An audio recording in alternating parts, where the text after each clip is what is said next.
one of the things Dr. Buss talks about in his books is this concept where you have to get a drink, as I said, Dr. Buss. One of the things he talks about in his books is as men gain more advantage, more leverage in the sexual dating, in the sexual marketplace, then women will lose and vice versa. And that's what we see a lot of times. If you listen to a bunch of men give other men really good advice on how to make women attracted to them, to the normal public, it's going to sound toxic 100% of the time. And if you gave a bunch of women the opportunity to explain to other women how to go ahead and take advantage of men, to listen to Cardi B, I don't cook, I don't clean, whatever. If you listen to that, it's always going to sound offensive to us. The difference is societally, it's not that bad. If women warn other women about men, that podcast is awarded. And if men warn other men about women, then all of a sudden they're considered to be misogynist. You might end up in a jail. For sure. Exactly. Yeah. And all the men that don't understand women, they all call us crazy too. They're like, that's not what women like. They like this. But there's these dudes that they don't get the women. But here's the differences in that is, if like what he says before about having boundaries. If you do that, then this is weird thing that happens to you. Maybe it's when you're in your teens or your 20s or whatever, or maybe you had a father figure who saw this. You're going to stand up to your girl for the first time because you finally have had enough. You genuinely have had enough. It's not game. You genuinely have had enough. And you stand up to her and you realize, I would rather be alone than deal with this this lack of peace that you're bringing me. And when you do so, this crazy thing happens because you think it's over, and now she has never been more attracted to you. And it is so fucking confusing because then you look back and you're like, what was I doing for the last 25 years? Holy shit. Really, if I had just maintained some level of a boundary, then all of a sudden this thing that she told me she didn't want is actually the thing that made her the most attracted to me. And so that's the conundrum for us.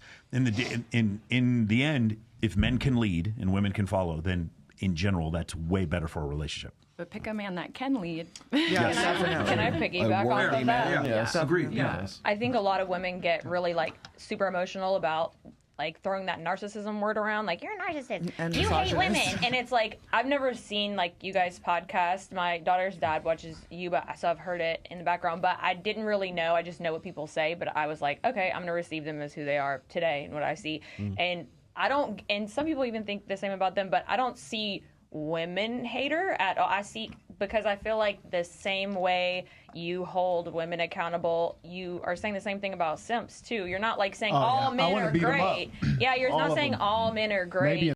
Maybe simps are things up too. Men need to be men and women be women, and I respect that and I get that, and I think that's lost on a lot of women because we hear something and it feels like an attack, and it's no, they're saying fuck the simps too. So you want to know why? I get that. The real narcissist. Yeah. I'll explain to you. During the course of this conversation, we've stated many times, this is a general fact. This is an objective fact in the general. And most of the women internalized it, felt attacked. Like Danny, for example, you weren't even talking to her.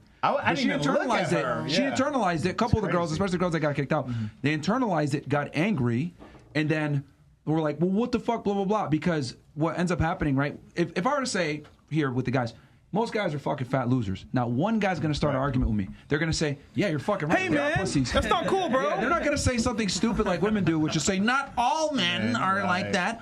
No, they understand objective reality, and in general, most guys are losers, and they're okay with that. But with women, if I make a criticism of females, they immediately attribute it to themselves, and then they respond as if I'm talking to them. That's a narcissistic trait, by the way. And the thing is that the other reason, too, why I say women are far more narcissistic than men are is because you guys have to be. You have to be extremely vain. You have to worry about your looks. You have to maintain your beauty as much as you can because that's your primary agency. So if we were to sit there and take 100 men and 100 women, I guarantee you a larger majority of the female are going to be narcissists than the men. By far. Not even close. So whenever girls say, he's a narcissist, blah, blah, blah, I kind of laugh because I'm like, well, most women are narcissists. Yeah, you're the narcissist. Yeah. You can't go outdoors without painting your face. Stop it. You'll risk your life to get bigger breasts or bigger butt. You'll risk dying for that. Come on. It's crazy because, and it's the number one thing I notice when talking with women versus talking with men. We've interviewed almost 3,000 girls. The number one thing, biggest difference is when I say something objectively, women attribute it to themselves. When I say things objectively, men are able to look outside the box and be like, you're correct about that. I might not agree with it. I don't like it, but it is true. And they will not attribute it to themselves.